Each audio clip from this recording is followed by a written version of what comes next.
Next subtopic is banking of highway curves. So this is our last subtopic for chapter 2. Okay, so dito applicable itong mga formula natin dun sa mga naka-curve na mga daan. So like for example, ito yung ating curve or yung highway. So naka-inclined yung mga gilid nito. So yung angle of inclination na yon, yung theta dito sa ating formula. And then yung ating V dito ay rated. Okay, so yung next figure naman, meron tayo yung angle of friction, yung phi, and then yung tendency nito ay yung mag-slide yung ating object papalabas ng curve. So yung friction force, i-resist na yon. So ang V natin dito ay maximum, denoted by V sub max. So ito naman yung ating formula para dito. So tangent quantity theta plus phi equal to V max square over GR. Kapag given yung coefficient of friction, syempre, masosolve natin yung angle of friction, which is simply arctangent of the coefficient of friction. Then yung ating last figure, ito naman, minimum yung velocity. So may tendency mag-slide yung ating vehicle or object pababa dun sa ating inclined surface or dun sa ating inclined highway curves. So yung friction doon, ito, pataas. And then yung ating formula, tangent quantity theta minus phi equal to V minimum square over GR. So let us solve some problems. So first problem from the book of Ferdinand Singer.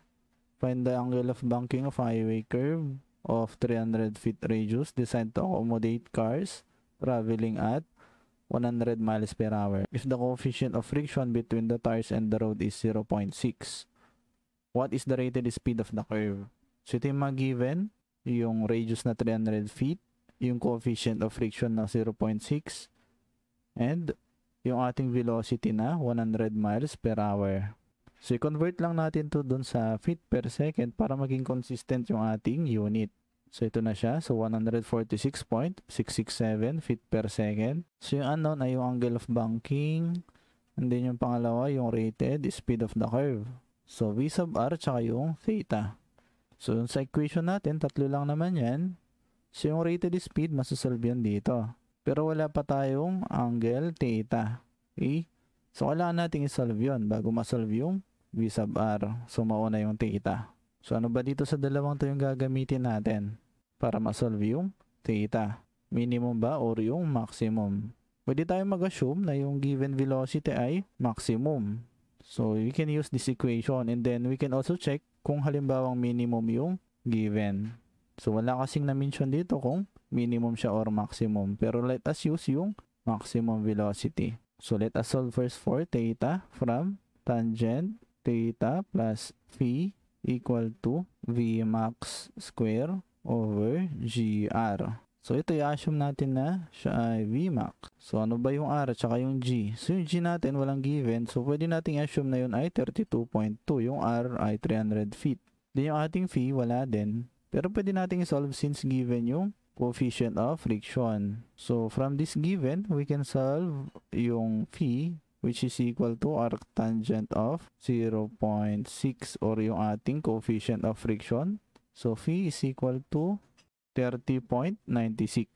So, substitute phi dito sa ating equation. So, tangent theta plus phi plus 30.96 equal to yung ating velocity. So, 146.667. So, ang unit nito, pag in-square natin, so, feet square, second square. Okay? So, over G, 32.2 feet per second square multiplied by our R is 300 feet. So, yung feet dito, makakancel na lahat.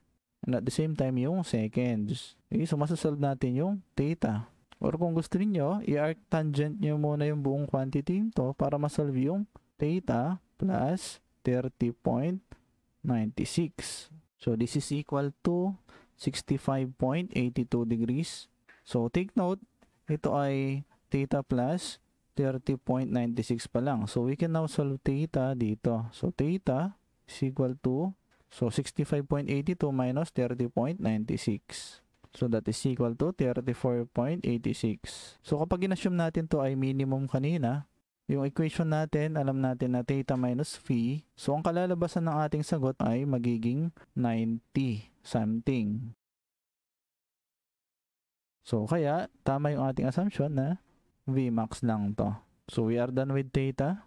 Next is the rated speed for V sub r. So from tangent theta is equal to V sub r square over gr. So we can solve V sub r. That is simply equal to square root of tangent theta multiplied by gr. Okay, so this is equal to square root of tangent theta is 34.86 multiplied by g 32.2 multiplied by r is 300 feet. Okay, so V sub r is 82.03. Kung i-analyze natin yung units, syempre ito ay naka-feet per second square. Then yung 300 ay naka-feet. So magiging feet square, second square, tapos square root. So magiging feet per second. Then if you want to convert this feet per second into miles per hour, so we can simply multiply that by 3,600 and then divide that by 5280. So we can write yung V is equal to 82.03 feet per second multiplied by yung conversion na 3,600 seconds per hour over yung 5280 feet per mile. So magiging sagot natin dyan ay 55.93 miles per hour. So pwedeng yung sagot ay ito or ito. So we are done with our first problem. Next problem, we have problem number 47. So the rated speed of a highway curve of 200 feet radius is 30 miles per hour. So ang given dito ay yung V sub r tsaka yung r, and then yung coefficient of friction 0.6. So what is the maximum speed? So V sub max yung ating hanapin. So solution, so from our formula, so tangent theta plus phi equal to V max square over gr. So dito natin masasolve yung ating unknown. So wala naman tayong theta tsaka phi, although may g tsaka r. So we can solve yung theta. From our formula, tangent theta is equal to yung V sub r square over gr. So dito natin isosolve yung theta kasi meron tayong rated speed. Okay, so naka miles per hour pa to. Again, pwede natin siyang i-convert ng feet per second gamit ulit yung ating conversion. So for theta, so theta is equal to arctangent of ito, so V square over gr. So this is equal to arctangent. Yung ating V ay naka 30 miles per hour. So we can convert that. So 5280 feet per mile multiplied by 1 hour per 3,600 second. So yung ating nasa numerator, yan ay naka-square. Then ito ay 32.2 feet per second square multiplied by yung ating radius na 200 feet. Itong nasa taas, magiging feet square second square yung unit niya.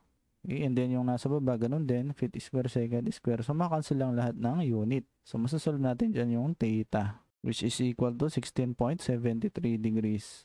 So next line ng solution natin, dito na lang. So next, for angle of friction, we can solve that from arctangent of the coefficient of friction. So that is 30.96. So we can now substitute yung phi tsaka yung theta dito sa ating equation to solve for Vmax. So tangent theta 16.73 plus 30.96 equal to Vmax square over g 32.2 multiplied by our r 200 feet. Ito ay naka-feet per second square. So we can solve V equal to, so square root lang natin itong product ng dalawang to. So that is equal to 84.11. So ang unit natin, ito ay magiging feet square second square tapos square root. So magiging feet per second. Ngayon, pwede ulit natin ito i-convert into miles per hour. So we can simply multiply 3,600 and then divide that by 5280. So makakancel ngayon yung second tsaka yung feet. So matitira ay miles per hour. So this is equal to 57.35 miles per hour. So that's all for this video. Thank you for watching.